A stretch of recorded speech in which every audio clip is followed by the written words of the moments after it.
Hi everyone, welcome back to the studio. Today I thought, because I've been getting a lot of requests, and thank you so much for all your comments, for all those of you that are clicking like on the videos and subscribing to the channel. That helps us with our videos, so we thank you very much for doing that. I've been getting a lot of requests for birds, and I know we're going to do a bird challenge this summer, but I thought, well, I have some time here. We're all locked in. Let's just go ahead and paint a bird for you.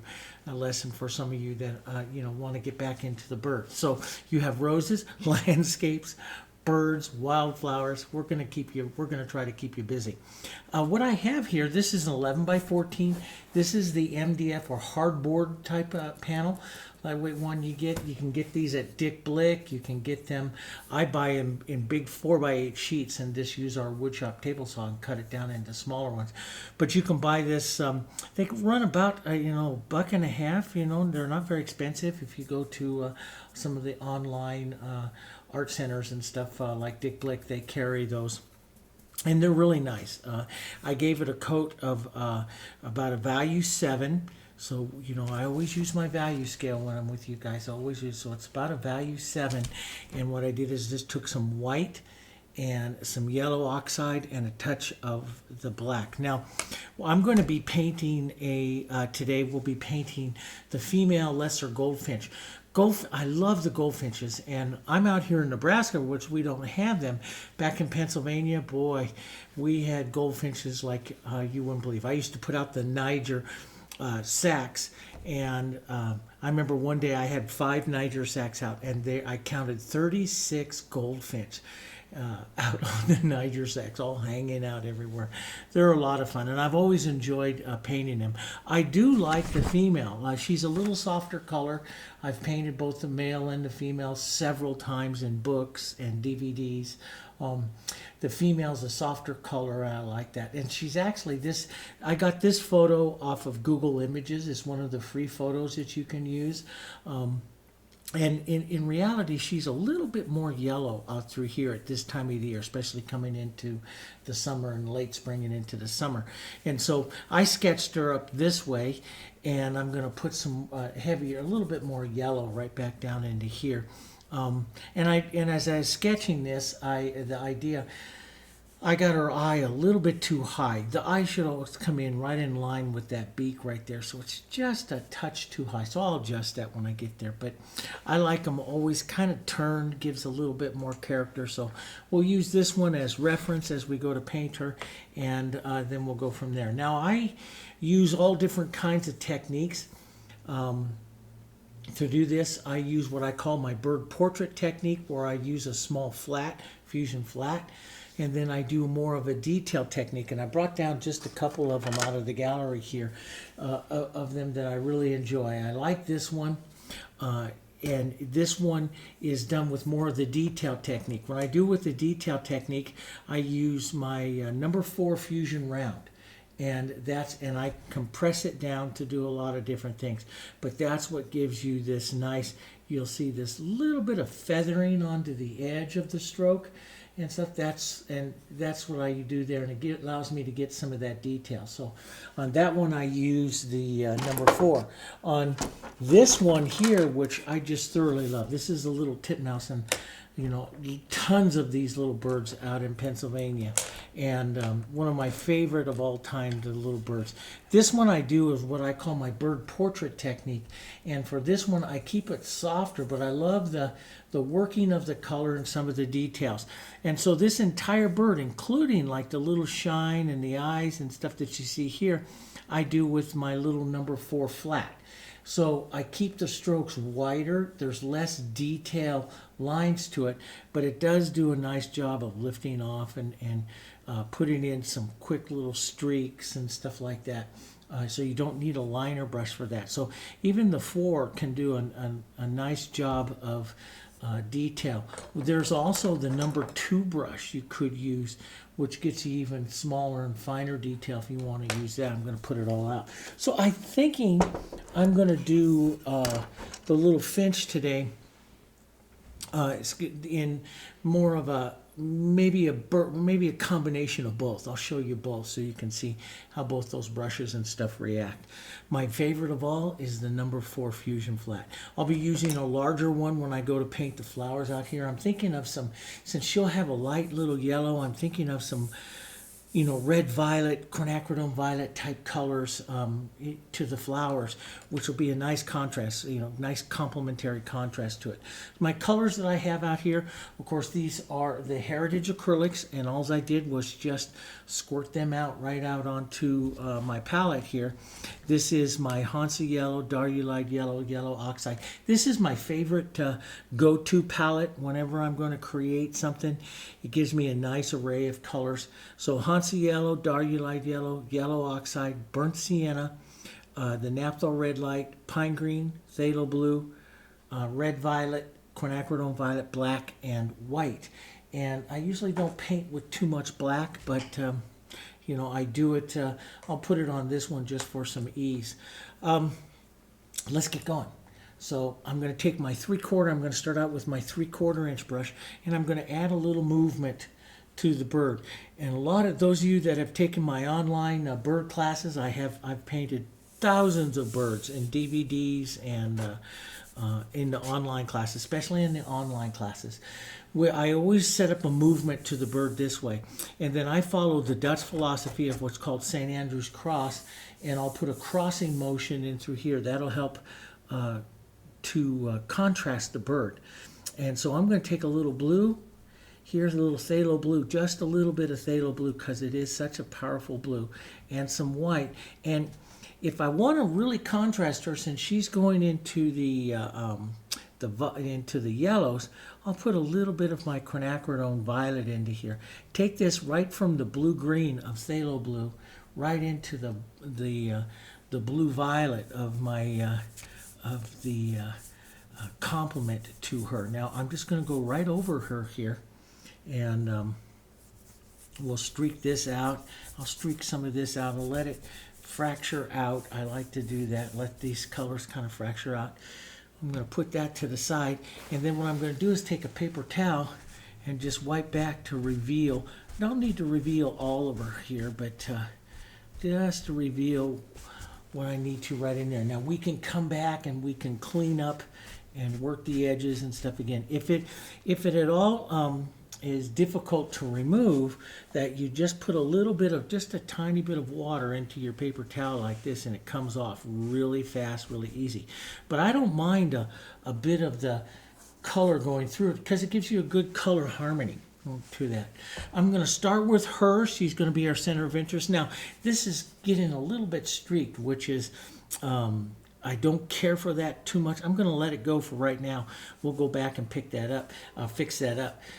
The little bit of streaking will compete against her, but it does set a good motion this way and a good motion this way, and that's called St. Andrew's cross in design, and that's one thing that those of you who've studied design with me that we like to do. Let's go in and block in. Now I use all different kinds of techniques. I'm going to paint this pure acrylic. I do have some extender medium out here. The extender medium is a medium that you add to the acrylics to slow the drying time down. Now sometimes I mix this up into the acrylics beforehand, creating what we call global colors, and that gives you a long time. Yeah, it gives you hours to paint with it. And then sometimes I just brush mix in a little bit in an area where I might want to incorporate or have a little time. I don't blend. I am not a blender, okay? I don't blend, but, and especially on a bird, when you're working with these feathers, you want to feather, but you don't want to blend any of these colors together. But it'll give you a good time to do what I call incorporate it with a stroke or with a movement, one color overriding the other, and push it to get a little bit of softness. That'll give a feathering look. I'll explain that, okay? We'll get going. All right, so let's start in now. This is nice and dry, which is what I want. And so I'm going to come in here, take a couple of my yellows, model these up, and I'm going to come in and just set in some nice light yellow. I'm going to change some of these colors. When I paint birds, when I'm really painting what I call the bird portrait, I do several layers of several colors. And so Here I'll put a little yellow oxide in there. We'll get that just this head and the top part of the her shoulder and stuff here with some of this softer colors. Now she's softer, so I'm going to take some of this yellow oxide. We take a little bit of white and a little burnt sienna here to this. We'll make a nice soft color. Now, with the burnt sienna, to make that like the lesser goldfinch, burnt sienna and a little bit of your green make beautiful colors that will hit her colors, these nice soft colors of her perfectly. Do you see that? See those colors? You'll see those colors inside of her right down in through here. So this makes beautiful tan, soft colors. And you can see a little bit of that brighter yellow right into there, but these are really her colors. So this is a nice one. I'll take a little bit of water. So burnt sienna, a little bit of green, and some of your light color here. And I use what I call shape following strokes as I'm working in some of her colors here. So instead of just kind of going whoop, like around like that, like what we would do in decorative painting, that's something we do. When I do a portrait, I use smaller, what we call shape following or contour following marks of color here. So I'm going to mark that down, and I'm going to try to, every time that I work on her, I'm going to try to do it following the contours of her head. Now, I want some variation in here. So sometimes I start out real light, sometimes I start out dark, and this time I'm going to start out modeling the colors right in her, right from the very beginning here. Let's take burnt sienna and a little bit of yellow and a tiny, tiny bit of that blue. This phthalo blue is so powerful, you'll turn it really greenish really fast, and we don't want to do that. I just want to cool down some of this burnt sienna. Just work a little bit of that in. Let's take this with the 4 here, and I'm going to start out with the flat and go right, twist it right down onto the point of the brush there to put that beak on. And that might be just a touch long, but that's okay. Well, we can correct everything, which I'm going to do with my my background. Now let's go just a touch more orange. So I'm going to take a bit of Darulide and a bit of my Naphthol red light into this, and we'll model that color into here. A little lighter. There's some other colors of the beak, but let's put the lower beak in just a little lighter. We can touch up into the upper beak there just a bit. To get a beautiful coloring, onto a bird, I look for those things. Now there's some lights that we got to do, but you look for constantly changing your colors. Let's take some of this beautiful color here, model it with some of this, and tap some of the, maybe a bit more burnt sienna there, just to get a little more difference. Tap some of this right around the short little feather is going to be around the tip of her beak. And so I like to use like the little corner of the brush here and get some of that in. Now we're going to have to be very careful with some of our strokes when we do what we call foreshorten her beak here, or her side of her face. I'll show you about that, but be very careful about where this head line comes in and where that beak line is going to come in. The beak is not going to come in at this point of the line here. It's going to come in right into here. That's going to cause the proper turn to her face. We'll explain more of that, but you want to keep her in proportion all the time. That's what makes a beautiful bird, is her proportions and stuff. So we'll watch that. Let's take a little bit of our lighter yellows. Let's finish off this other side of the neck, putting a bit of light back here, walking that forward. That's going to make her real pretty. So see, you can see we got a little bit of modeling going on here. Let's go on. Now, I don't like working with black by itself because it's too dead of a color, but black and burnt sienna, about 1-to-1 here, is such a pretty color for her here. And so we'll come down the wings here, and right over, these are called her coverts, and this is called the mantle, and then she's going to have coverts, which are the covering the flight feathers. We're going to have some shorter feathers here, and I'm just going to pull out this way and put the warm the warm, darker band of color, and it'll go right to the edge here out to the wing, but I like to sometimes lighten it or leave a little fuzzy edge there to that. And but I like any kind of textures or streaks or something like that. I like to leave those. There'll be other markings, like she'll have a little bit onto the back of the wing. You'll see just a little curling of the back of the wings as the wings are folding over here. We'll drop down, we'll leave a lighter band, and then there'll be another one right in here. It all depends on how she folds her wings to how much of which band you see. And then there'll be so you have your tertials, your secondaries. These are the bigger, longer primaries now. Primary flight feathers come out to here. And so we'll do that. So I used to just paint birds, and then I started studying the bird anatomy. You know, it's just like in portrait painting. You do a better job on portraits if you study some of the anatomy and the structures. And I started doing that with birds, and I started doing a lot better job on my birds as I started to take a care, because I knew what area of the bird I was painting. And we'll take a little bit of this, we'll drop some down. She has these going down the edges and the bottom side of her tail there. And then I like to smear those out just a bit so that we're going to do some lost edges. So sometimes I paint the bird really kind of clear, and sometimes I give her a little bit more lost edge. Let's take just a bit more dark. I'm going to use, now you can use the point of the round too, but I like the chisel of the little number 4 here and put just a bit of that darker color right there. Now right where that line is, we'll take some of this nice warm burnt sienna. Years ago, a couple years ago, I used to always paint with start with the bird's eye as black, and then I started out taking just a little corner. Now you can use this brush too if it's easier, but I started taking a little corner of burnt sienna and pushing that into the bird's eye first, starting with a nice warm color. And I'm going to just tap this eye in, because I got it a little high there before. That's a better size for that. But I start the eye in a little bit warm, then I'll come in, pick up some black, and I use just a corner of this rather than, so that my eye is not perfectly shaped.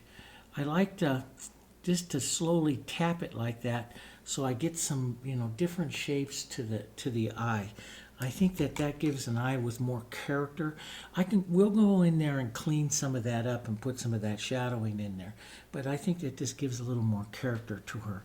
Now, tan to really light colors down here onto the body, so let's just add some. So this is kind of dried on my palette, so I just add some water to it, loosen it up.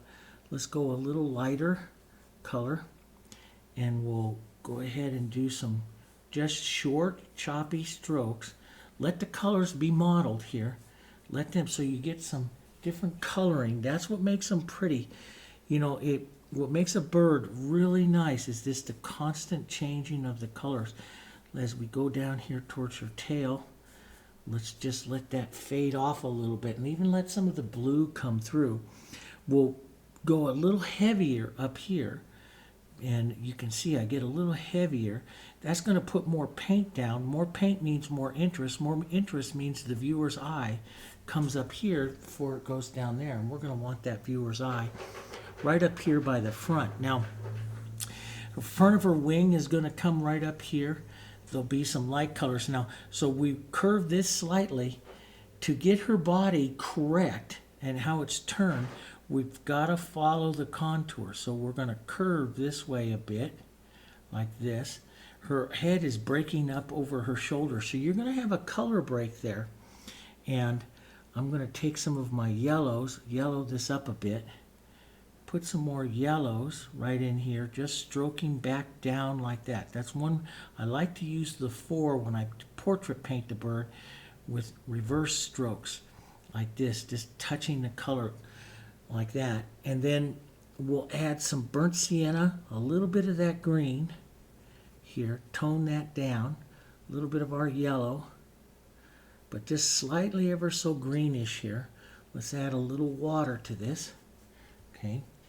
And this will be the mantle, the part covering of basically like her shoulder. They call it the mantle of the bird's wing. And we'll come up over this way. And that sets that beautiful color on her there. We'll model in some burnt sienna, maybe a bit of this darker colors right in here. Let's pull down right like this and just let the, see, that's where I like that brush, and the streak slightly like that and lift off. So I start to get some of that streaking, which is going to be the beginnings of her feathering that we want to use. Let's go a little darker right in there. Right there like that. I like that color change right into there. Okay. And we'll go a little more yellow oxide, a little bit of light here into some of this. Let's pull down. The mantle feathers are short, fluffy little feathers. So you pull down short, choppy little strokes here. And so sometimes I will use, when I build these, I will use my little number 4 round, which I do like. It does do a beautiful job. When you use that, what you do is I'll lay my colors out. Let's put some out here. Let me just do a few feathers with that so you see that. So what I like to do is model the brush with this color, and then I flatten it out slightly like this. And so I pull in reverse like this down, and I lift off, and see, you get that, I don't know if you can see that. I get this nice little, let's come in just a little bit more. I get that nice little fuzzy edge to it. That's what I call the feathering type of stroke that you get here. So if I wanted to lay some light colors over the mantle here, and I wanted you know, some more detail to the bird, I just lift off, and I lift off the pressure, let the tip of that fusion brush do its job. This is one of the reasons why I designed this brush, was so it did this. And it does a bird feather, a really nice little bird feather, pretty easy. And we can use this for a bit of the detailing down here. Now if I change the tone a little bit, see, I'll get some different feathers, some different look to the feathers there. And we can doll her all up as much as we want. I'll take some of this light color here, and I've got to imagine where the tip of that beak's going to come in here. I'm going to round her head up just a little bit, and I want to come to the other side. Now there's a tiny drop of water that just came out of my brush because I just want to take that off there real quick. But I want to come down. We want this light color right here to come down here, and so we want this, her beak, so I'm going to reset that beak just a bit, which was our burnt sienna and a little bit of blue. I want this beak to come in this way, right to like the center of her head there, and you pick up that little tiny bit of head on the other side of the beak. That is really important right now, because that's going to foreshorten her face and turn it the correct way. So make sure you get that. Then we can take a bit of our blue here from our background, some of this burnt sienna, and put a little highlight stroke on the beak right there like that. Just something. And you can soften that out or incorporate it with a little bit of burnt sienna like that. We'll do some more, but that starts that out. So I'm going to start some of this light color. As I come around the corner here with this, I will turn and feather with the contour stroke. So I'm picking up the contours here of her face. I want this just a little bit more shadow though. A little bit of green into that as I come down this side in towards her beak this side. So I want one part of her head there, right where the beak is, to be lighter. Then we'll pick up the shadow on this side. And then we use, see, we get that nice modeling of color. Then we use this to help us start to shape the eye, these colors. I'm going to take a light yellow as we come around her eye ring here. I always, when I paint the eye ring, I used to do it with a liner brush and go around. Now what I do is I do a wide stroke right around the eye to set the lightness of the eye ring around the eye. And let's put a little bit up here. So I actually put on, I'm a big fan of putting on too much. I put on too much. And I want to see a little bit more burnt sienna in there. Just a bit You know, it's hard for the camera to pick it up for you to see it, but it works really nice. And then what I'm going to do is I paint out the eye ring with a darker color. So I start to lean into it, and I'll get better modeling of color and stuff then as I start to shadow out the eye ring here. Take a little burnt sienna, a little yellow, a little bit of green, and we'll work. Now I like just the water, but you can also touch into a little extender into this area to keep some of these colors wet if you want to work in some other colors into the wet. But I don't blend. You see, I'm a tone painter. So I'm going to take just a bit of this. Let's go a little more yellow oxide. Just tap it into the brush. Paint out with the movement of her feathers there, right up to the eye ring there. There is the finches have a bit of that color that breaks their head up here like this down, so you'll have almost like a little canyon of color is what I call it there. Now you can reset. A lot of times I will use like the point of the round here to reset, or if I'm doing a portrait, what I like to do, and let me show you like on this one and stuff here too, is I like to come in and I'll tap little shines around the eye, and because that makes the eye, because right now, yeah, the eye's interesting, but the eye doesn't sing. So what I do is I just tap a little bit of light, just a tiny bit there. See, and I get a little bit more going on.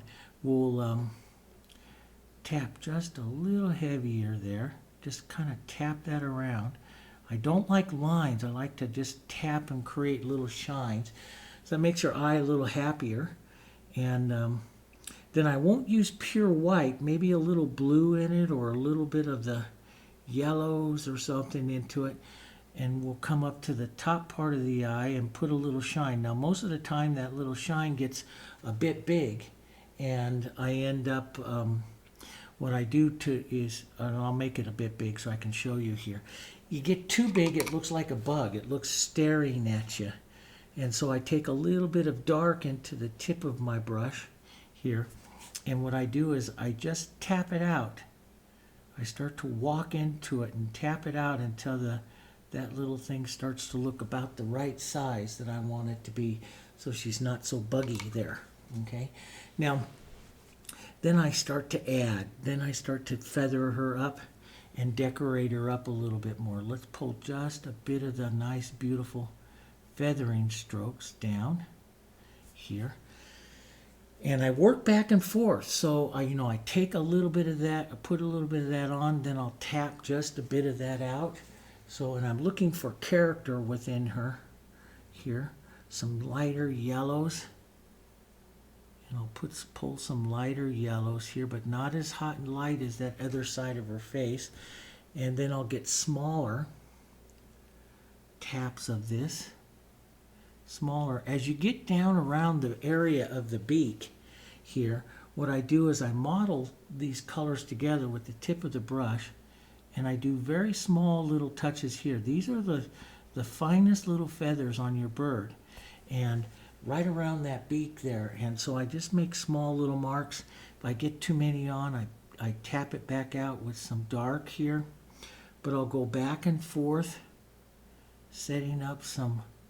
And it all depends on how much time I'm going to paint on the bird, how much time I want to put into her portrait, into the look of her, how much detail I do.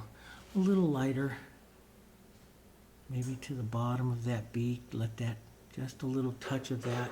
Something to give her some interest there. A little bit more on the highlight of the tip of her beak there, like that. Let's take some of our nice yellows, little dahlia light here, little bit of light here. Find a good kind of yellow. I like to do this several times. If I'm doing a portrait of the bird, I do this several times, working through a different tone here, right through what I had before, because up into her face area here is kind of the important part of the bird. So I work it several times. Now I don't like it that wet, so that isn't wet. I'm going to let that tack up just a bit, and then I'll do this. I'll drag another light over it and go back and forth. So what I'm not doing, if you want it wet, you can put in some extender and keep it wet. But I like to work back and forth with a tone, stroking the tone. So I'll stroke this other tone in here and incorporate it. If it's wet, what I did for years was it just blended too much, and all the colors blended more than I wanted them to. And because if it's wet, I tended to play with it. So I started to let it dry and tack down, and that's when I really liked my birds. Started to really like my birds a little bit better here as I painted them a little bit more dry here, and put in some small strokes and stuff. But that's where I like the lightness here and to do like the fusion. Let me show you some more feathering, strokes like right in through here. So we'll lift off, touch and lift off, and see you get that nice light little feathering, and everything that I'm doing it on here is wet, so it looks pretty good that way. Let's put some feathering out through here so you can see a little bit of the feathering. And I can, if I want more feathering, I lift the pressure off, so I use just that ragged little point of this fusion like that. Let's put some yellow oxide into this part here just to break her feathering a little softer here, and build up. Let's build up again right in here.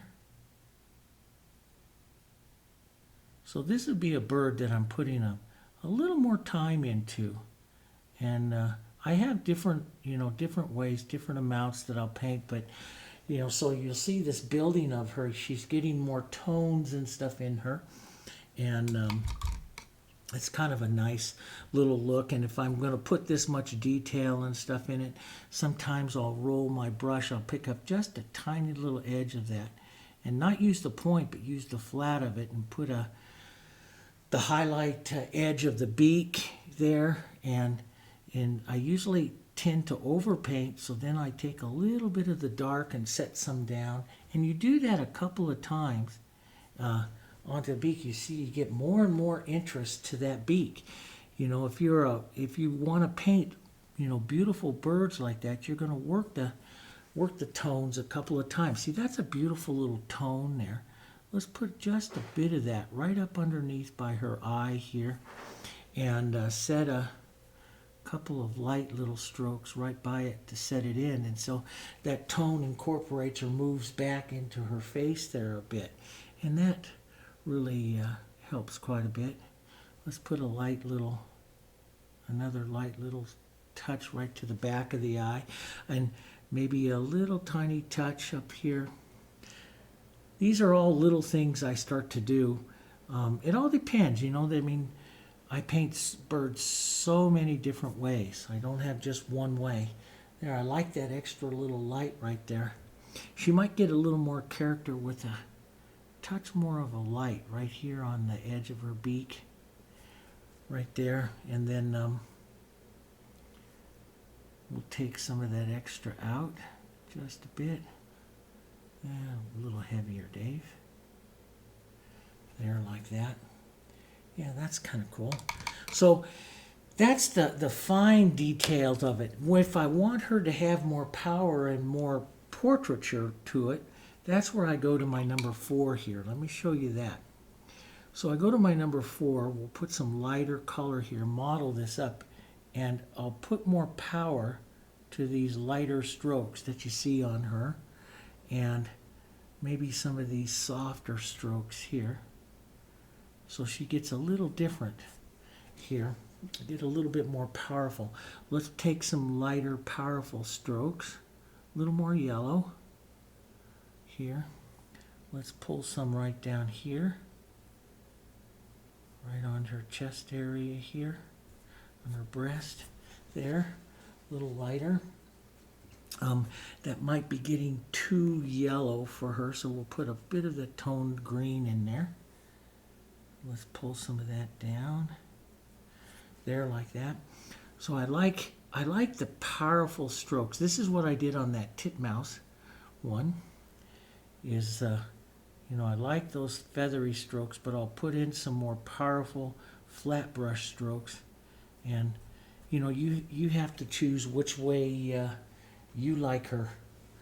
There's lots of fun ways, but I like little broken bits of her feathers and stuff there, different tones. So let's go put a little blue, little burnt sienna with this. That's going to gray up. The blue from that is going to help gray up just a bit. Here, a little more burnt sienna, a little bit of green. Here, tone this down, a little yellow here. And we'll come down in through her body here just a bit. Some of these other tones, I really do like that burnt sienna and green. Been painting the goldfinches for a long time, and I like those tones into their bodies here. She's just a bit more too yellow right up there, I think, and I'll take some of that out, but it's kind of nice to have some of the different tones, this modeling of the tones. Then I'll take some light and we'll just soften, taking some of that out. Anytime you add a lot of white to the color, whites are some of your most opaque colors, so I tend to really kind of head to those towards the last because they can take out a lot of the colors. That's a good soft color on her, and she's getting that. But if I was going to do more of the portrait type of look to her, I will leave a lighter, a bigger, bolder stroke to it. I like that. It's like doing a very alla prima portrait. It's you leave a lot of stroke interest and stuff through the colors, through the tones. And I like those. So it takes a few minutes to build it up, to see the strokes the way you want. The marks, or that's the proper way, which I like to call it, is the marks of color. Let's build some smaller, lighter ones right up here. Boom, boom, boom, boom. The final little lights on her edge there. We'll build a little bit of that up onto the wing right there by the mantle. And that'll put the light on her right there. Let's give a bit of a light mark right here. And I like to use the chisel of the brush when I make their legs and feet, because I like that to be a little bit more casual. I like the casual nature of that. Let's take some of this light. We'll go back down in this yellow oxide, modeled all these dirty colors in here. And we'll pull down some yellow like this into that. A little bit of, now sometimes I use the round brush, but if I'm away like this, I like to use, and you can push like that to give more of a broken color. But, I like to work in reverse with my little flat like this and leave a few little streaks like that. Do a little modeled interest. You can pull your finger through, but you could use your little round too. And do some of those softer feathering and stuff there too. That's up to you. There's a lot of different ways here. And so we'll pull some of that on. I want to get a couple strokes of lighter color, more powerful, right up here above the mantle. That's just a touch light. Just down, just a bit. That gives a little more character there. There like that, and maybe a bit of a streak. Now you can, like I say, you can use your little number 4 to streak up. I like doing that. Little burnt sienna and black. I always revisit my darks. Let's revisit the darks and put them up on top of that light band there. Let the two override each other a little bit. That looks pretty good. This set of the light tips, that's actually the light tips to her secondaries here, has to bend around a little bit because her wing's bending around. So I have to bend that around a bit there. And let's shoot a little bit of dark up here to help that wing round. There we go. That's a better look. And take a bit of the brown that comes out by the tips of their wings. So you get a nice variation there. That's kind of nice. I like a bit of that burnt sienna, tiny bit of black. Let's pull this darker color. I like that bit of the wing. There's a couple of little things. I think I'll switch over to this for a minute, to my round again. And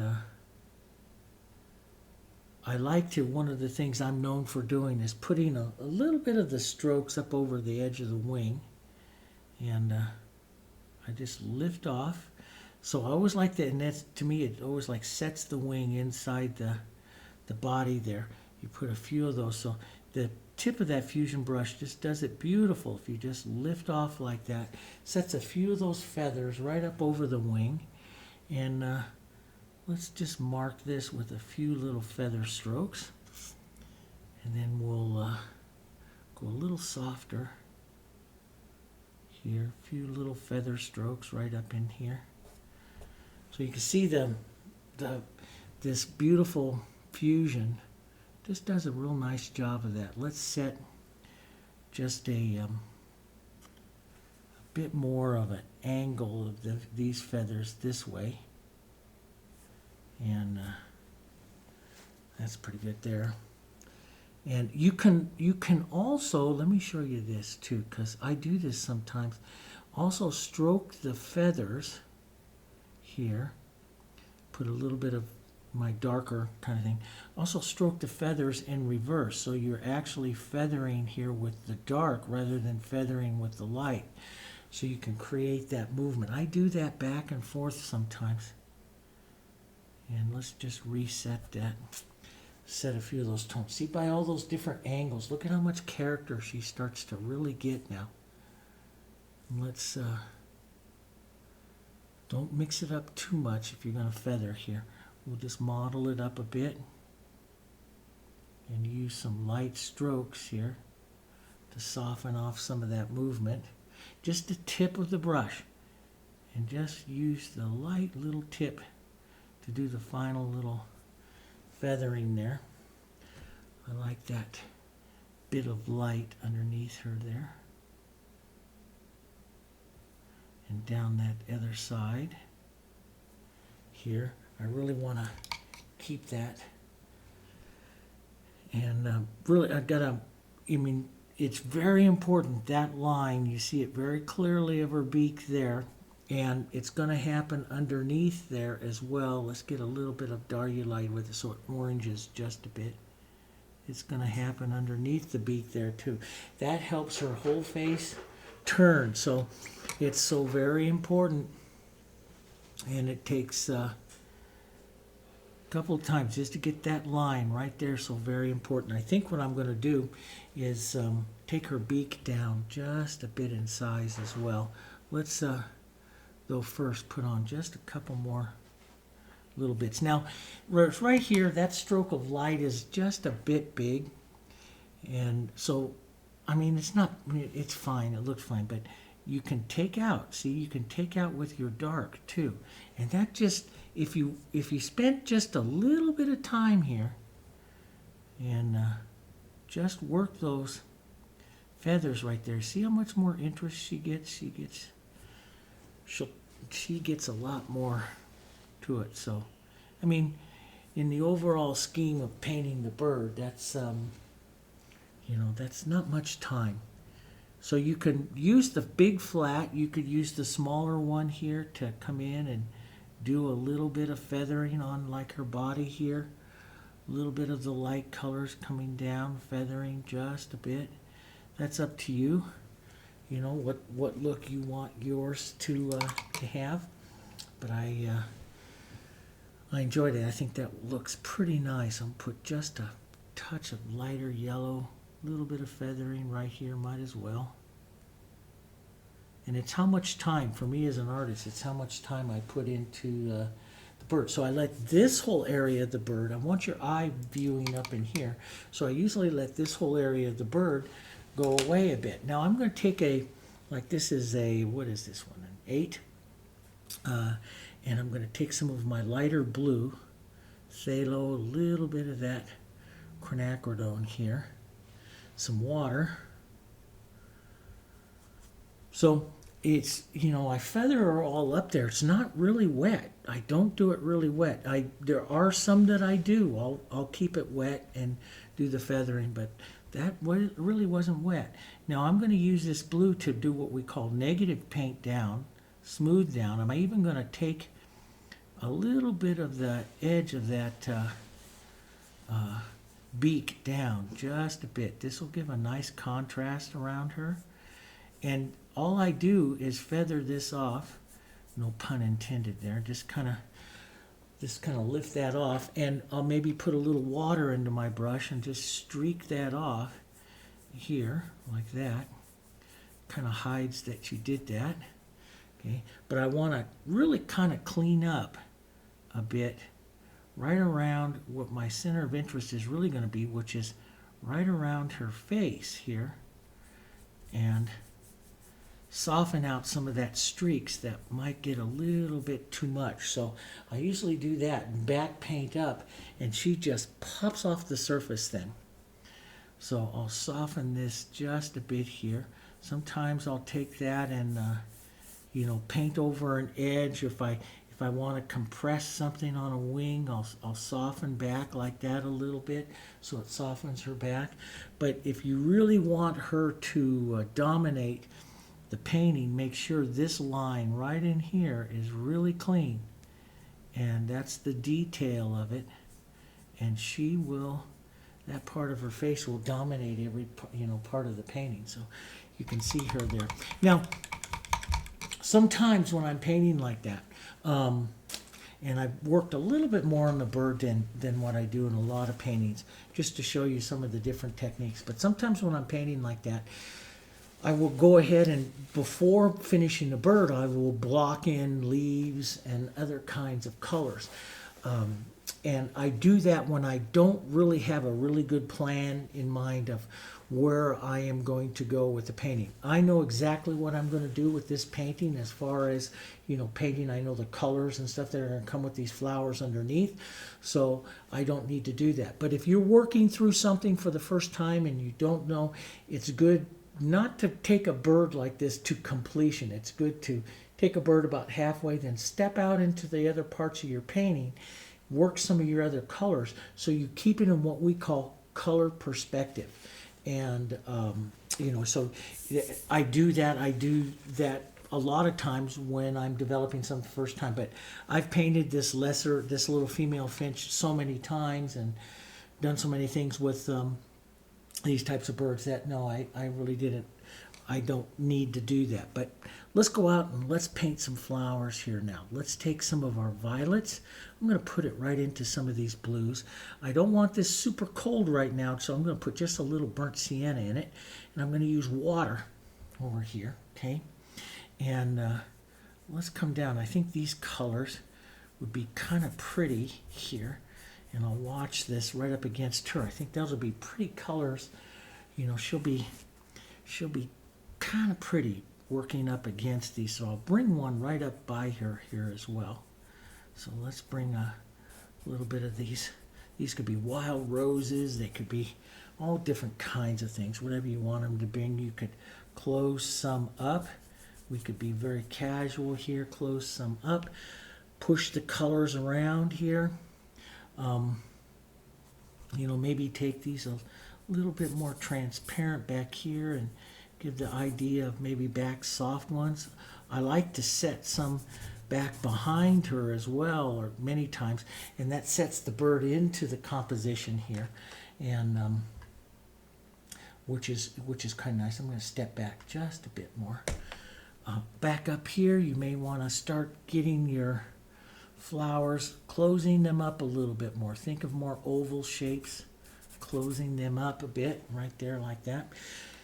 Let's get some greens. Now I want to keep I love pine green, and I love, this cools it down. This makes this all, but I also really like the pine green and the burnt sienna. And pine green and burnt sienna is really good because it keeps it warm. It also, got a little bit of glare there, but it keeps it warm, but it also keeps a nice harmony with her. So we've got to make sure that we make a nice stem for her to stand on here.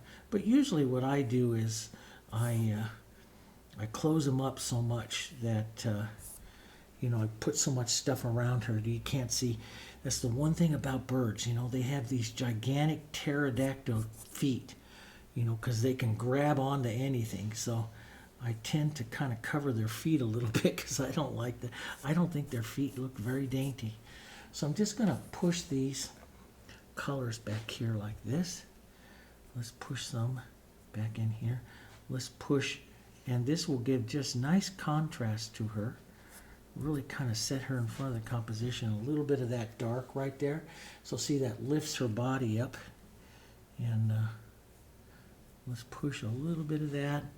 Maybe some very soft. Sometimes I do, I don't do leaves, and sometimes I do more directed leaves, so shapes of leaves. So let's put a few of these out here, just ideas of them. And so I just make an oval shape like that. I let it sit for a second, and then I wipe off just a bit of it, pull it back and wiped off. And, the leaf just kind of paints itself that way. And let's put a little bit of this color. Let's get a little bit of this violet in here. Soften it off a bit. See, that little violet just makes a pretty color into this. Graze it off. Here, got a little bit of color there. So I'm going to leave a touch more open area through here as well. I think that will be kind of nice. Leave a nice little openness to that, so it won't fill up, get too heavy. So let's put another, just a bit more of a structured shape right there to the leaf. There. So a few structured shapes are kind of nice. That's kind of open. Oh, look at that. I shoved that board right into my yellow, so that's really good. We call that carrying color. And that's what's going to get covered by the frame. Let's take some of our yellow oxide. Love that color. Let's drop it here into the center. That will help carry her color out into the composition a bit here. It gives a better harmony between, you paint. Now, when you use complements like this, the yellow and the violets, you get a certain amount of harmony, but you get a certain amount of contrast. And so I like that. Let's take some burnt sienna, which we find on her, and push that in. Right into there. Let's take a bit more yellow. Now and I'm going to build the color up here. Now, as I'm building this, what I'm watching more than anything else is how everything relates to her. So I want these to be nice flowers, but I want the viewer's eye to come in here. So, and as I paint these flowers here, as I add the lights to them and take them to the light, I'm going to add a little green right into some of this violet here, so it stays a bit soft. I'm going to watch with each brush stroke that I do the reaction of that up against her here. So it will be, so I'm just going to, I want it to be a contrast to her, but I want her, that face up there, to have the ultimate in contrast. So as I go to paint this, I'm going to paint these very casual and relaxed. I'll put most of the petal work here towards her. So some of these petals that you see out here like this will go towards her. And then I'm going to relax all the edges here. Relax everything. Let's go more grayed here as we come over to this other side here. Over here. So I want petal edges towards her. That helps see her. Let's take a little bit of that. Let's just push that movement there.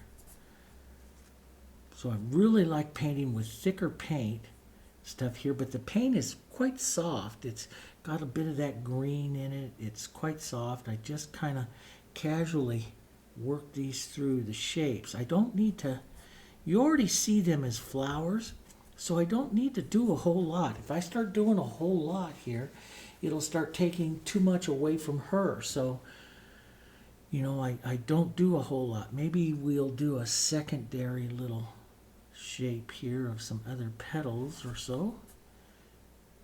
And, you know, I don't want to do a whole lot. Let's put some burnt sienna, maybe just a touch of that red violet into that to put a little bit more contrast right there in that center. Cooler stroke of that maybe. I'm watching the contrast on her though. Here, how this is gonna all work out. Here.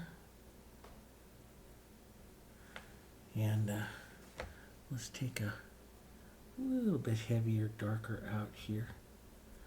Like that. A little bit of light to give the feeling of some light out there with those. So you don't need too much to say this is a flower. You really don't. Let's put so maybe a couple rows of petals here. Like that. Maybe a nice rounding one here. Right in there like that. Again, most of the edges are pointing towards her, which keeps the viewer's eye circling around this area. Let's put a soft little light out here. Maybe a little edge as it comes out there towards her. A little bit more light though, maybe right in the center. Like this is just a round little bud or something kind of opening there, like that. Let's develop just a bit more light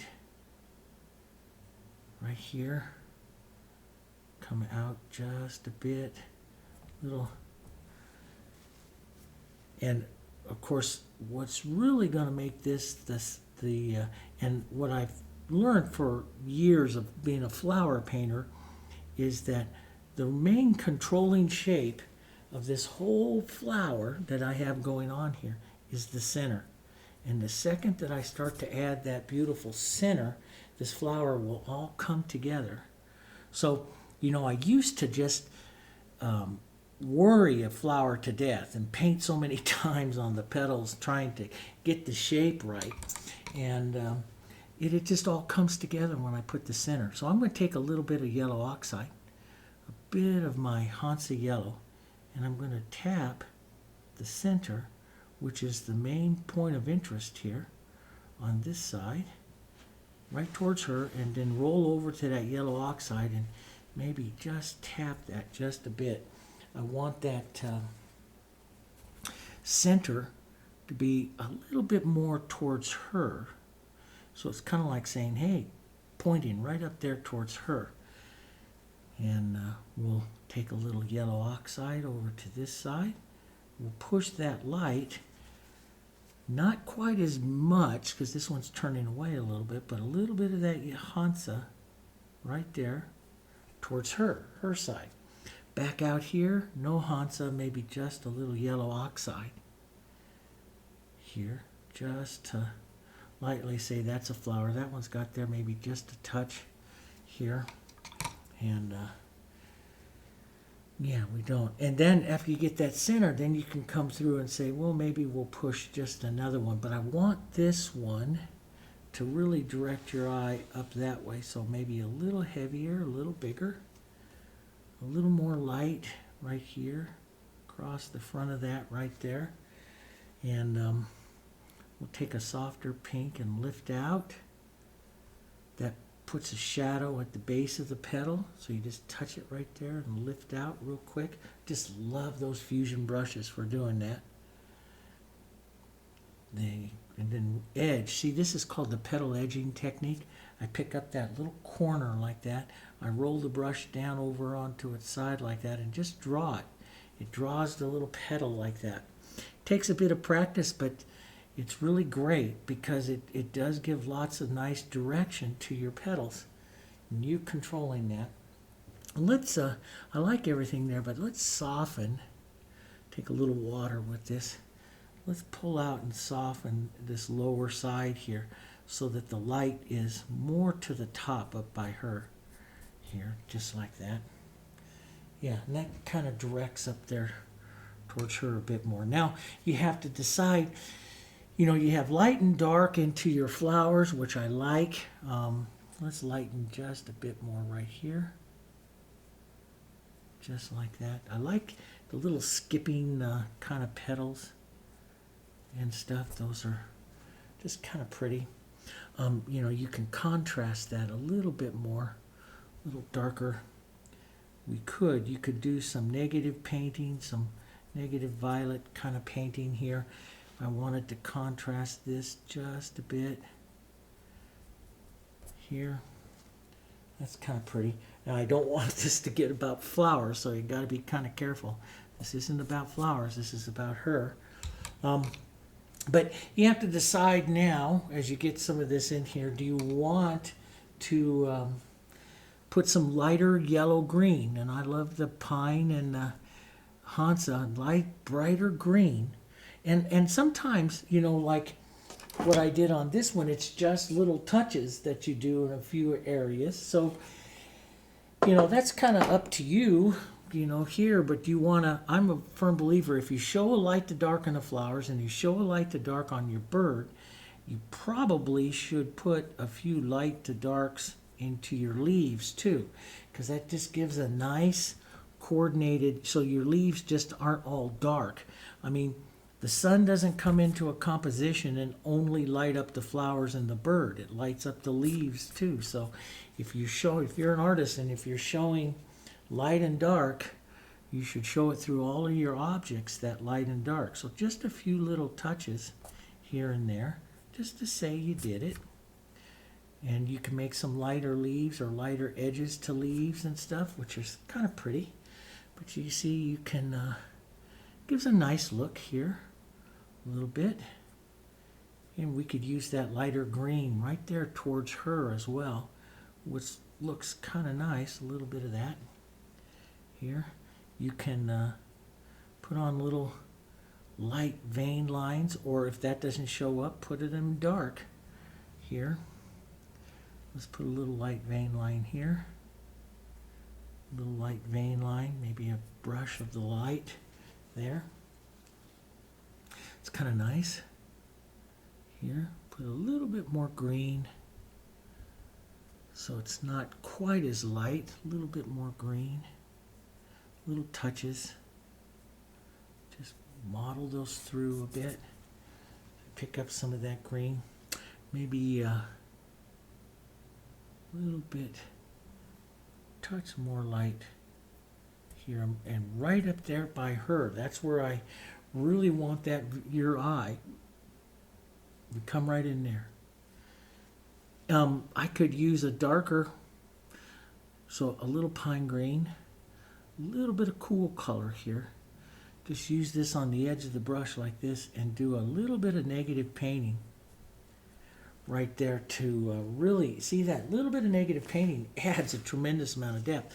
So if I really wanted to pop the difference in that leaf there, you can come in like this. You could do a little negative painting, which helps you draw and shape, but it also pushes that leaf underneath that flower. If you wanted some transparency, you wanted that little flower to do transparent, take some water, thin out your green like this. This is the one thing I love about the Heritage, is if I push, I'll pick up and I'll add that green right back into that, and I'll start to pick up a little bit of transparent, translucent little edges there. Sometimes I'll go back and forth. I'll put some of this on, and then I'll add a little bit of the light back through to that and push lightly. And so I'll get some transparency to the color. So water is the solvent for acrylics, right? And with the Heritage, it stays as a solvent for a couple hours. So even when it's dry, you can still manipulate that water right into the color. Now I want to pick up a bit of light out at the tip of that, so just like that. So you can see. Now I don't want to make this all about the flowers, but it's just kind of fun. I just love to paint. It's just kind of fun to try different things. Let's put a little bit of that green out over here, a little bit of that transparency, that translucency there to that. Let's put some out here. Here, it just softens the flowers a bit. Let's put some right out here. Softens their look. That's kind of pretty. So, you know, that's a thing that, you know, I like that about the hair, just being able to glaze back on like that and push. You know, there are many acrylics out there that have a higher degree of vinyl in the color, in the formula. And so if there's a high degree of vinyl in the formula, you can't do that because the vinyl sets it up too quick. And actually, as the colors are drying, that vinyl repels water. And so when we build these acrylic systems, there's all different kinds of acrylic systems that I've built over the years for different companies. We try to avoid some of that. If you want a system, you can manipulate a little bit more with water as the solvent. So I'll just set that up in there like that. A little bit of that light. That makes it pretty. Little bit of that. I like to sink that green into the petal there just a bit. That just adds a touch more class to her there. Little things, color marks, extra little things. Some yellow. Let's put some burnt sienna into that yellow, maybe a bit of that green into that. That's one of her base colors here. And she's a little bit isolated sitting up there. So one thing that I would do, if you don't have any other elements, is just stroke a little bit of that through, like the background elements and stuff here. Just a bit of that. That helps move that color through the painting here. We'll step back just a bit more here. And around it goes. So you see that yellow will come in a bit out through here. That's kind of nice. Looking at the overall painting and stuff that you're going to do here, you know, I could have just a mark or two. Call these color marks. Let's tone it down a bit of the lighter color, just moving out just a bit more here. Just that little bits of color coming out through there. And yeah, she'll frame up pretty nice there, I think.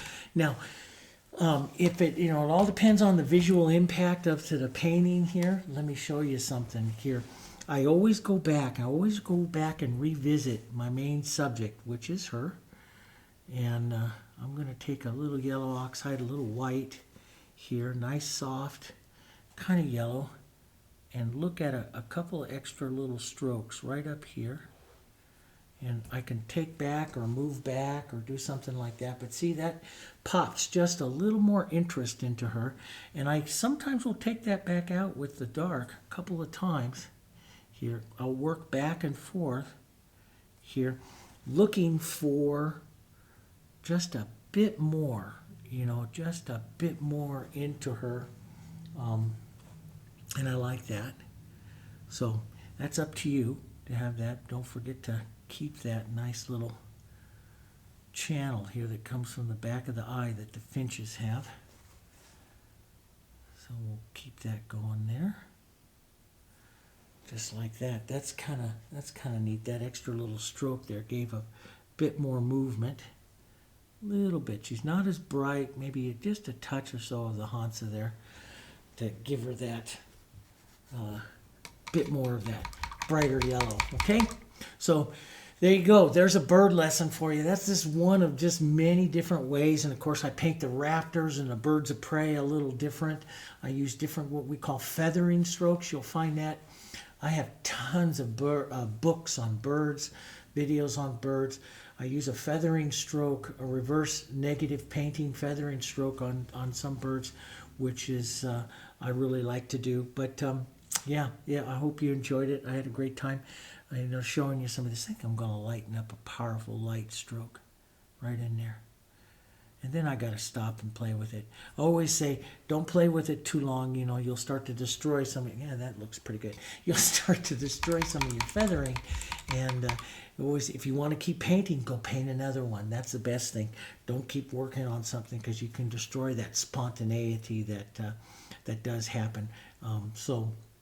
Yeah, just keep that. Always go back and revisit. Remember, it's the very best place. And I think in revisiting and looking at everything, if you look at everything around here, with her, there's some of that most important places right up there by her eye. And I will revisit that a couple of times. Matter of fact, I'm going to revisit this just one more time and take out just a bit of that curvature of that beak, just a touch here.